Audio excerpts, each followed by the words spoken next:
welcome back to English 10. We are at our third lesson for this quarter and we will be talking about different terms in research. Though these terms will not be used in our mini research, this is a heads up for you since when you step into grade 11, for sure you will be saying hi, hello to these terms in your research subject. So may advance notice na kayo, di ba?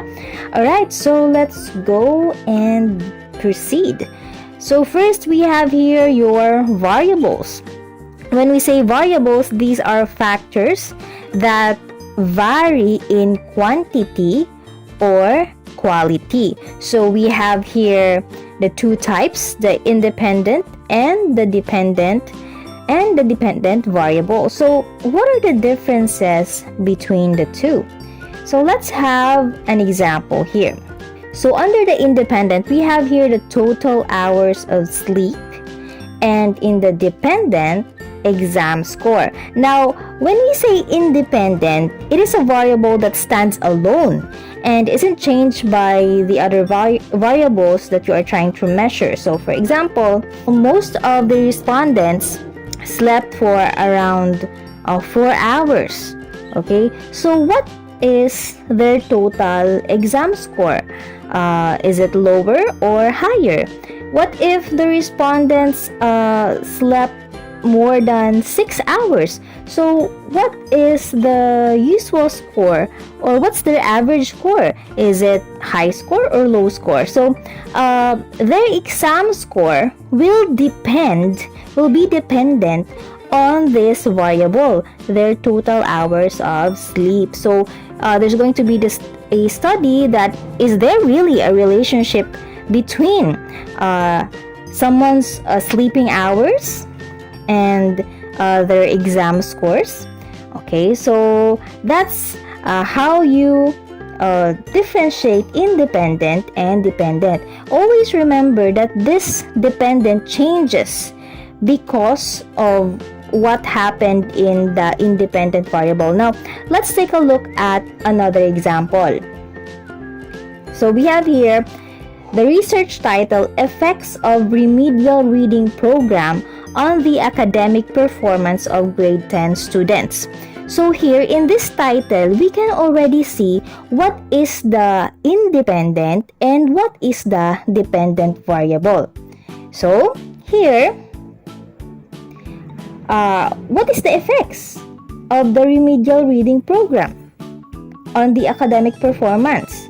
So that means the academic performance depends on the remedial reading program. So there's the clue, right?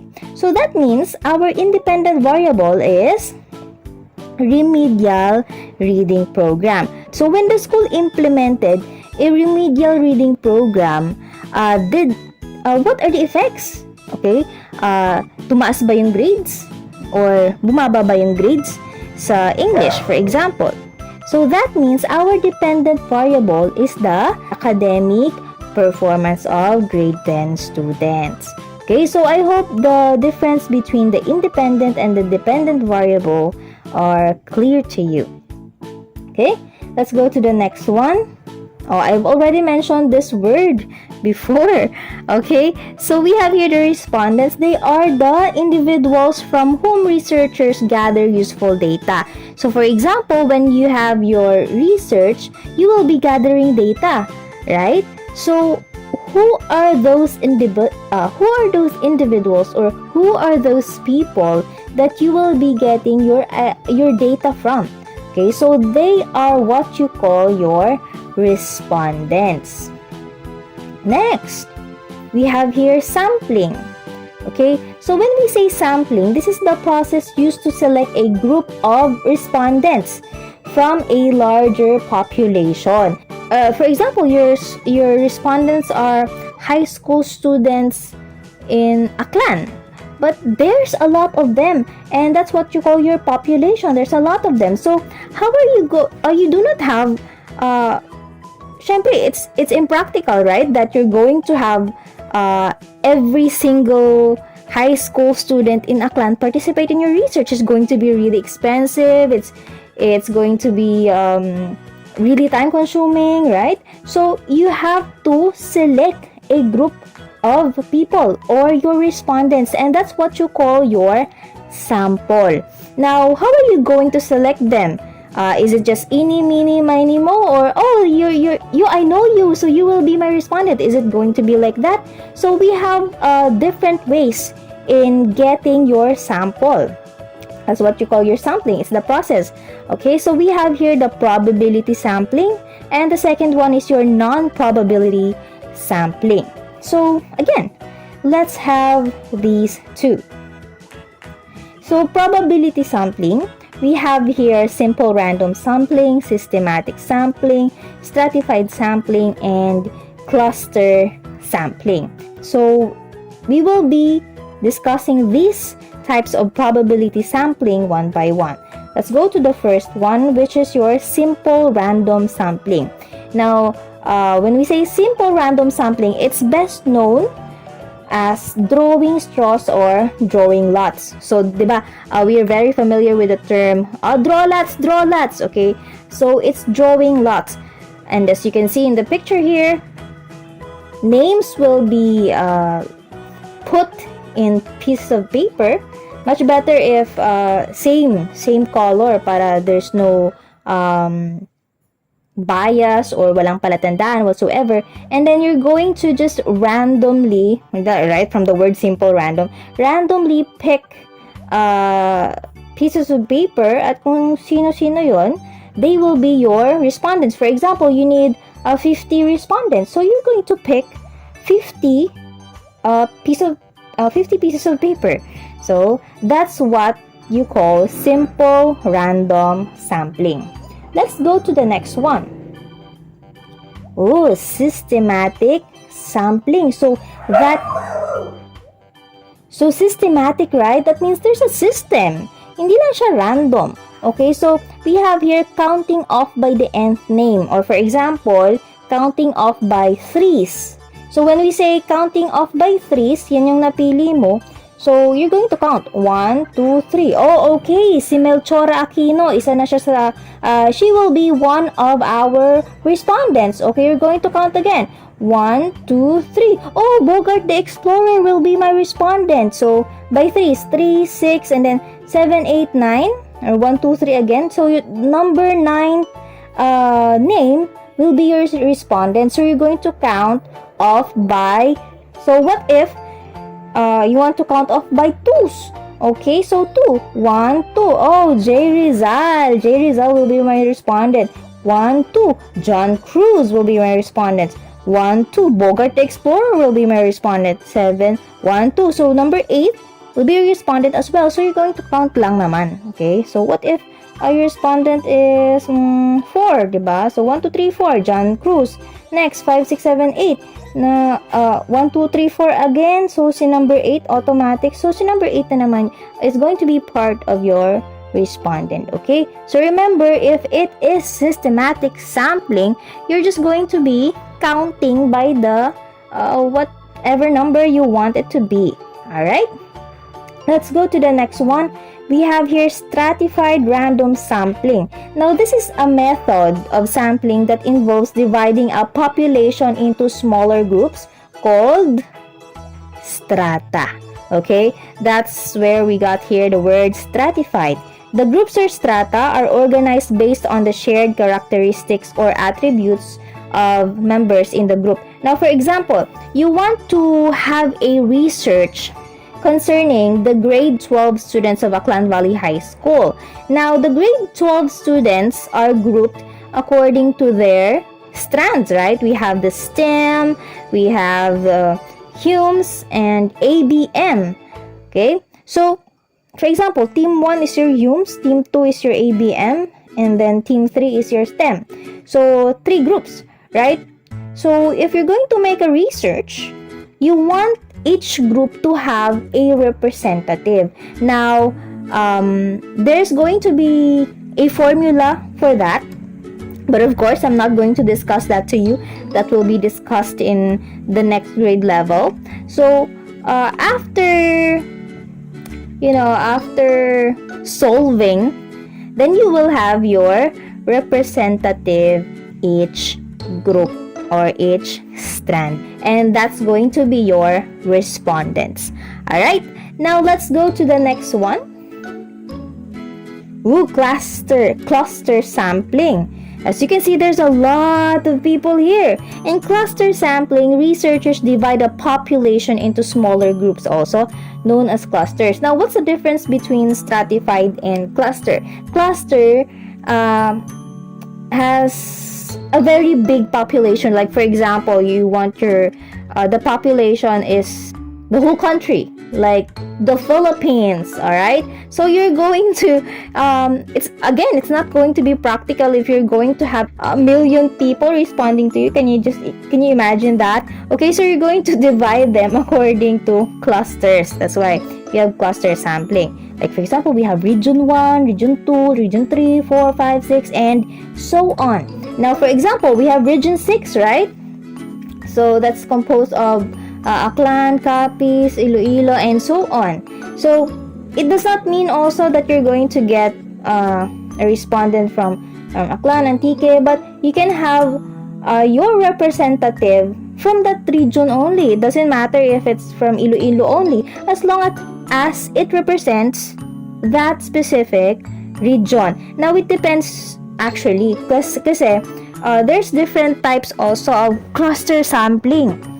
And there's like 2 steps, 3 steps. When we say 2 steps, are you going to have you're going to combine cluster sampling, and then you're going to have your simple random sampling. So after clustering them, you will be randomly picking, okay? And you can have it cluster sampling, and then you're going to stratify like that. So there's a lot of ways in cluster sampling. The main point to this is that you're going to cluster them first before choosing your respondents. Now remember, all of this some of this sampling method requires solving. Alright, but I'm just introducing to you these terms so you will be familiar with it. And you can identify also, for example, in our activity, I will be giving situations. So what do you think is the sampling method that was used? All right. Now we will proceed to non-probability sampling. So we have here purposive sampling, convenience sampling, and quota sampling. So there's only 3. So let's go. Purposive, from the word purpose. So, it is labeled as judgmental. Dito lang tayo pwede maging judgmental, selective, or subjective sampling. Why? Because it all depends on the researcher's point of view. Now, for example, there's a certain characteristic from the population that you want to be in your study. Now, for example na naman yung word. For example, the researcher wants the respondent to be like the best basketball coach.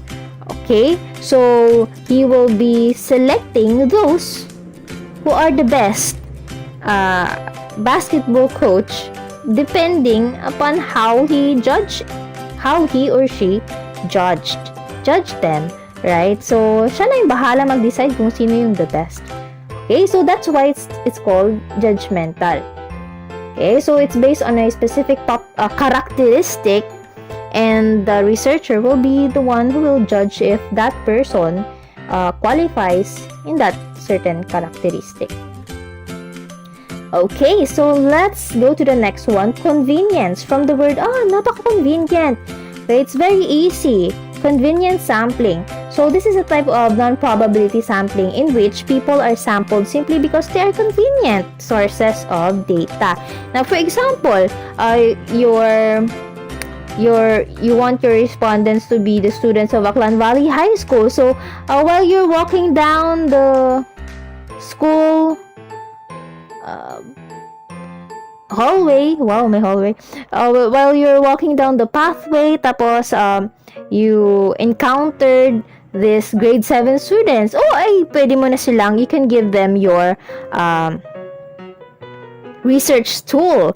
Okay, so they can be your respondent right away kasi ayan na sila, nandyan na sila, they're already there. So those who are readily available, very convenient, or it can be your friends, or it can be your classmates, because they're the ones who are available to you right away. You don't have to go somewhere else. You don't have to go to the other grade levels, and you don't know them, and you're shy, like that. So who's the most convenient for you? Okay, last one, quota sampling. So quota sampling chooses a pre-specified number of participants with particular characteristics. Now, when you say particular characteristics, this is specific. Now, I have here an example. So, what's the characteristics of these people? They are our senior citizens. Okay, so from the population, from the entire population of Aklan, you will be just selecting those who qualify to be a senior citizen. That means 60 years and above. Alright, so that's quota sampling. After discussing those the subtypes of probability and non-probability, what have you noticed? So, in probability, ako pa rin yung sasagot, syempre. In probability sampling, it involves random selection, and it also allows you to make statistical inferences about the whole group. That's why I have mentioned earlier that you need to solve. There are some certain formulas on how are you going to select these people. Okay, so for example, kanina, kahit nag-count ka lang ng 1, 2, 3, 1, 2, 3, that's still systematic, right? And in non-probability, it involves non-random selection based on convenience or other criteria. Like, diba, I have mentioned earlier from the convenience sampling that whoever's available, she can be or he can be your respondent, or whoever, for example, with our characteristics, right? We have the senior citizen. So, senior citizen, they can be our respondents. You don't need to solve anything. That's all. And that means it's easier to collect data. Alright? So, again, main points in probability, it is random selection, and it needs some statistical inferences. And in non-probability, it is non-random. It's based on convenience or other criteria. Alright? So, I hope that these are all clear to you. And for your activity, you will be given certain situations, and you will be identifying what type of sampling and the subtype, specifically the subtypes used in collecting data. Now, this has been Teacher Dao. Bye!